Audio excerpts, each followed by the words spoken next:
अस्सलामु अलैकुम वरहमतुल्लाहि वबरकातुहू। नाज़रीन इकराम, मैं सैयद अली आपका दीनी भाई आपके रूबरू पेशे खिदमत में हाज़िर हुआ हूँ। सबसे पहले मैं आप सभी हज़रात को ईद की तहे दिल से मुबारकबाद पेश करता हूँ। आप सभी हज़रात को ईद की दिल के साथ में बहुत बहुत मुबारकबाद।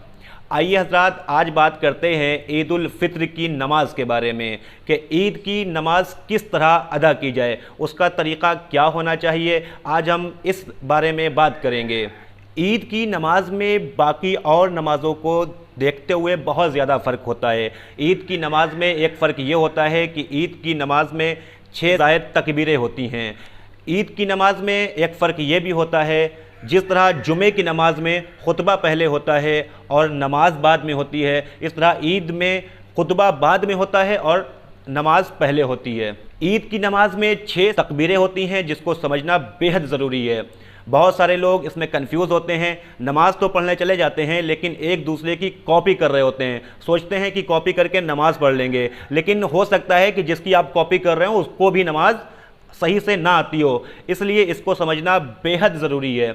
आइए हज़रात, बात करते हैं ईद के नमाज के तरीक़े पर। सबसे पहले हमको नियत करना है, यानी कि नियत बांधना है। और नियत कहते ही दिल के इरादे को हैं, यानी कि दिल से जो इरादा पुख्ता किया जाए कि हम ये काम करने जा रहे हैं, वो एक नियत होती है। बुखारी शरीफ की हदीस है, इन्नमल अमालु बिन्नियत, अमल का दारोमदार नियतों पे है। तो सबसे पहले हमको नियत करना है। जाहिर सी बात है, अगर आप ईद उल फित्र की नमाज अदा करने जा रहे हैं तो आप ईद की नियत करेंगे, इशा की नियत नहीं करेंगे। तो नियत क्या है कि दिल के इरादों को कहते हैं। अगर कोई बंदा ज़ुबानी नियत करना चाहता है तो वो कर सकता है इस तरह कि नियत करता हूँ मैं 2 रकत नमाज ईद उल फित्र ज़ायद 6 रकातों के वास्ते अल्लाह ताला के, मुँह मेरा तरफ काबे शरीफ के, पीछे इमाम के, अल्लाह अकबर।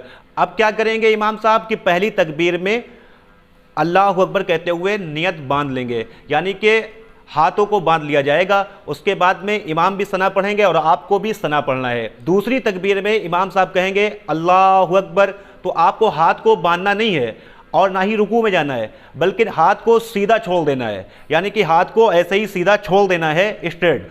अब इमाम साहब दूसरी तकबीर, तीसरी तकबीर फिर कहेंगे अल्लाह अकबर। तो अब भी आपको क्या करना है, अब भी आपको रुकू में नहीं जाना है और ना ही बांधना है हाथों को, अब भी आपको हाथों को छोड़ देना है। अब इमाम साहब फिर चौथी बार कहेंगे अल्लाह अकबर। तो अब आपको क्या करना है कि आपको बांध लेना है अपने हाथों को। चौथी तकबीर में इमाम साहब हाथों को बांध लेंगे, आपको भी हाथों को बांध लेना है। फिर इमाम साहब सूरह अल फातिहा पढ़ेंगे, उसके बाद में कोई सूरत मिलाएंगे। फिर उसके बाद में इमाम साहब रुकू में जाएंगे, फिर सजदे में जाएंगे, उसी तरह सजदे अदा किए जाएंगे। इस तरह आपकी एक रकात कंप्लीट हो जाएगी। अब बात करते हैं दूसरी रकात की। दूसरी रकात में इमाम साहब सूरह अल फातिहा पढ़कर कोई आयत मिलाएंगे, तो आप खामोशी के साथ खड़े रहेंगे, खामोशी के साथ किरात को सुनेंगे। फिर हाथों को इमाम साहब कानों तक लेके जाएंगे। आपको भी वही करना है। पहली तकबीर में हाथों को बांधना नहीं है, छोड़ देना है। दूसरी तकबीर में भी हाथों को बांधना नहीं है बल्कि छोड़ देना है। तीसरी तकबीर में भी हाथों को बांधा नहीं जाएगा बल्कि सीधा छोड़ दिया जाएगा।